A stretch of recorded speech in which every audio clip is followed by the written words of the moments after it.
Dios les bendiga, mis hermanos. Con la ayuda de Dios estamos nuevamente compartiendo este tiempo de reflexión de la palabra de Dios. Este domingo 24 de enero del 2021 estamos bien, estamos bendecidos, las familias unidas, y por eso pues damos gracias a Dios. El texto que vamos a meditar hoy se encuentra en el Evangelio según San Marcos, capítulo 1, los versículos del 14 al 20. Y la frase para nombrar esta reflexión es la frase que resalta en la historia que leemos, y es: yo os haré pescadores de hombres. Hay un límite, podríamos decirlo así. Hemos venido estudiando mucho acerca de leyendo mucho acerca de Juan el Bautista, de su ministerio y de la aparición de Jesús para bautizarse y acercarse a Juan el Bautista. Pero hay un punto límite, podríamos decir así, entre el final del ministerio de Juan el Bautista y el inicio del ministerio de Jesús. Y ese es el encarcelamiento de Juan. Juan fue encarcelado por Herodes. Lo encarceló en la fortaleza de Maqueronte, como dice el relato, la historia bíblica. Y nosotros no sabemos cómo reaccionaron los discípulos de Juan el Bautista. Pero lo que sí sabemos, porque la palabra de Dios nos lo dice el día de hoy, es que el Señor Jesús apareció predicando. El texto se encuentra, como les decía, en los versículos 14 al 20 del capítulo 1 del Evangelio de San Marcos, y dice el primer versículo: después que Juan fue encarcelado, Jesús vino a Galilea predicando el Evangelio del reino de Dios. Entonces, repito, no sabemos qué hicieron los discípulos de Juan el Bautista, pero ¿qué hizo Jesús? Jesús aparece predicando, proclamando el reino de Dios. La palabra más correcta es reinado de Dios, porque implica la acción de gobernar y no necesariamente un territorio, un poder que se ejerce sobre determinado territorio. Pues bien, ese es según Marcos, el inicio del ministerio de Jesús. Fíjese que dice: vino a Galilea. Jesús inició su ministerio terrenal en Galilea. No lo hizo en Jerusalén, que era la ciudad como ícono para los judíos, para el judaísmo, con el templo y la religiosidad del templo. Pero también a lo largo del ministerio de Jesús se convierte en un símbolo de oposición a Jesús. Así que Jesús inicia su predicación en Galilea y la termina prácticamente también en Galilea, porque una de sus últimas apariciones como resucitado es en las orillas del mar de Galilea. Ahora dice la palabra de Dios que Juan está encarcelado y Jesús viene proclamando. Fíjense que no está imitando a Juan el Bautista. Él no sigue predicando, proclamando en el desierto, ni imita sus costumbres. Él está empezando su propio ministerio, que va a ser un ministerio de amor, de llamado, de perdón, de sanidad. Y entonces nos interesa varias partes de ese mensaje que están en el versículo 15. ¿Qué decía Jesús cuando predicaba? Lo primero es: el tiempo se ha cumplido.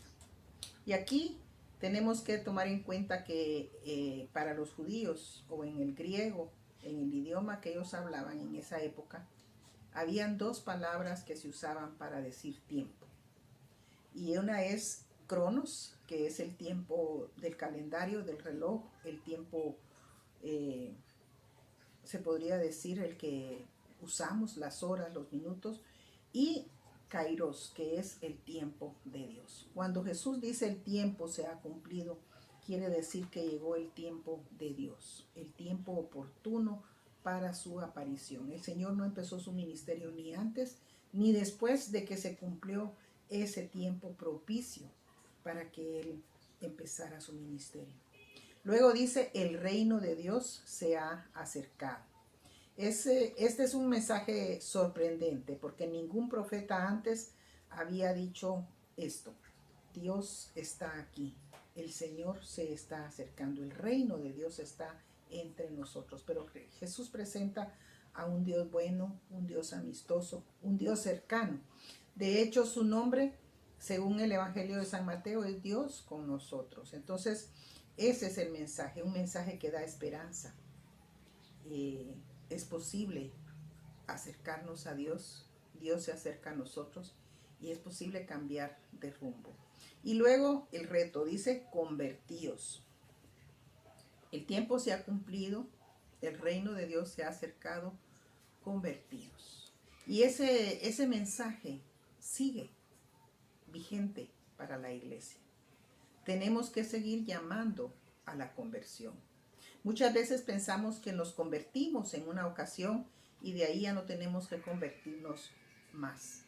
Pero la conversión debe seguirse predicando, se debe seguir exhortando a la conversión. Ese es un mensaje vigente en todo tiempo para la iglesia. Y para ellos, pues también ningún profeta se los había dicho, porque recuérdense que ellos son judíos y como judíos desde que nacen y son circuncidados al 8º día, ya no tienen más que hacer. Para ser pueblo, solamente eso necesitan, ¿verdad? Ser circuncidados al 8º día. Esa ha sido la vida del pueblo judío por siglos atrás. Y entonces ahora el Señor dice, convertíos. Ese es un mensaje tal vez semejante al mensaje del Bautista, pero el Bautista lo hacía preparando el camino del Señor. Ahora aquí el Señor llama a la conversión, que es una conversión, un cambio de mente, un cambio de actitud que tiene que salir de nuestro corazón. No es forzado, no es, digamos, quitándole sus libertades y limitando a las personas en sus decisiones. Debe ser una decisión personal, pero también es un cambio de paradigma para el pueblo judío. Luego dice creer en el Evangelio. La palabra dice creed en el Evangelio. Es decir que el mensaje de Jesús tiene dos vías. Una es arrepentirse, convertirse, y la otra es creer en el Evangelio, creer en la buena noticia que Él está comunicando. Porque, hermanos, realmente el pueblo, después de tanto tiempo sin profecía, al aparecer Juan, despiertan. Pero una mayoría se queda pasivo. No es una relación con Dios que se viva día a día, sino que la relación con Dios que ellos manejaban era una relación lejana, muy alejada de la voluntad de Dios. Entonces ahora viene el arrepentirse y creer en el Evangelio. Pero lo importante de este ministerio que el Señor está haciendo es, hermanos, el hecho de que Él es el que está llevando la buena noticia. Evangelio significa buena noticia. La predicación de Jesús era buena noticia, era el Evangelio, la buena noticia de salvación para todo aquel que se acerque a Jesús y que Jesús iba a obrar a través de su sacrificio. Esa es la primera parte del mensaje que tiene nuestro texto. Luego viene el llamado. En la segunda parte de los versículos 16 al 20 es el texto del llamado. Cuando el Señor llama, yo creo que les lo mencionaba en un domingo anterior, que cada uno de los evangelios relata el llamado a los primeros discípulos de diferente forma. En Lucas, por ejemplo, llama a los 4 pescadores y luego hay un milagro de la pesca abundante. Entonces nosotros decimos, bueno, esos 4 le siguieron porque vieron ese milagro. En el Evangelio de Juan, el relato del llamado a los primeros discípulos es diferente porque no es Simón y Andrés, su hermano, Juan y Jacobo, su hermano, sino que empieza con Andrés. Andrés le comunica a Pedro, luego Felipe que le comunica a Natanael. Y Marcos y Mateo siguen el mismo patrón de Lucas, ¿verdad?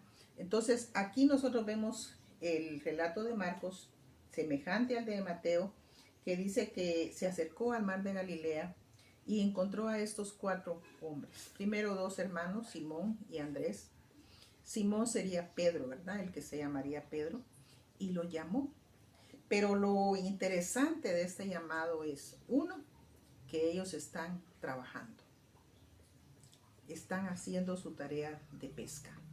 Unos están remendando las redes, los otros están tal vez lanzando las redes al mar. Están trabajando y lo llama. Les invita a seguirlo con la promesa de que Él los hará pescadores de hombres. Ahora, en nuestro tiempo diríamos pescadores de personas, porque ahora las corrientes que hay es pues que no sé, la cuestión del género, ¿verdad? Entonces, pero independientemente de eso, lo llama a ser pescadores de personas, de seres humanos, de hombres, hablando en términos genéricos. Entonces, ellos dejan su trabajo, su empresa de pesca, sea grande o pequeña, era su modo de vivir, dejan su familia. Porque cabalmente cuando llama a Jacobo y a Juan, dicen que estaban con su padre y lo dejaron. Dejaron al papá con los jornaleros en la barca. Es decir, que si había jornaleros, pues era una empresa un poquito grande, ¿verdad? Tenían trabajadores. No lo dejaron solo, pero se fueron tras Jesús. Y este llamado prácticamente es la lección para nosotros de este texto de hoy. En primer lugar, vimos entonces a Jesús iniciando su ministerio después de que Juan fue encarcelado, trayendo una buena noticia. Y yo diría una nueva palabra. Ya no es lo que ellos han vivido como judíos durante tantos años, sino es un nuevo mensaje. Y ese mensaje comprende las palabras de arrepentidos y creed en el Evangelio. Y luego el llamado. Nosotros sabemos que Jesús, el Señor, nos llama, nos ha llamado a cada uno de nosotros. No estábamos en una barca junto al mar de Galilea. Cada uno de nosotros tuvo la experiencia de su llamado. Pero la respuesta, hay muchas personas a las que el Señor está llamando y no les responde. Entonces aprendamos esa respuesta al llamado, porque implica dejar nuestras posesiones, implica dejar nuestra familia, que en nuestro tiempo ya no es dejarlas literalmente, pero que el Señor sea nuestra prioridad, nuestro primer lugar. Y aparte de tener al Señor como nuestra prioridad, lo demás está cubierto, ¿verdad? Porque Él se encarga de bendecir a la familia, de mantenernos siempre unidos, de proveer lo necesario. No tenemos por qué dudar. No los estamos abandonando. No nos pide el Señor en este tiempo abandonarlos, pero darle a Él el primer lugar. Y luego estar dispuestos a ir a una empresa en donde no sabemos cómo va a ser la tarea. Si la tarea va a ser exitosa, si la tarea va a ser fácil de realizar, o si al revés la tarea nos va a dar muchos tropiezos en el camino, como suele suceder con el Evangelio. Mis hermanos, el Señor Jesús está llamando, y está llamando aún a aquellas personas que ya somos miembros de su iglesia. Ahora nos llama para seguirle, igual que lo llamó a ellos. Pero para seguirle, es decir, para hacer su voluntad, para imitar la vida de Jesús. De alguna manera nosotros tenemos que tomar este mensaje y hacerlo nuestro, mis hermanos, porque el Señor esa palabra nos las está dando en este domingo 24 de enero. Y es para hoy y para de aquí en adelante. Tenemos que cambiar de vida. Si tenemos cosas malas, arrepentirnos de ellas, creer en el Evangelio y seguir a Jesús. Ese es el resumen del mensaje de este domingo. Que Dios les bendiga.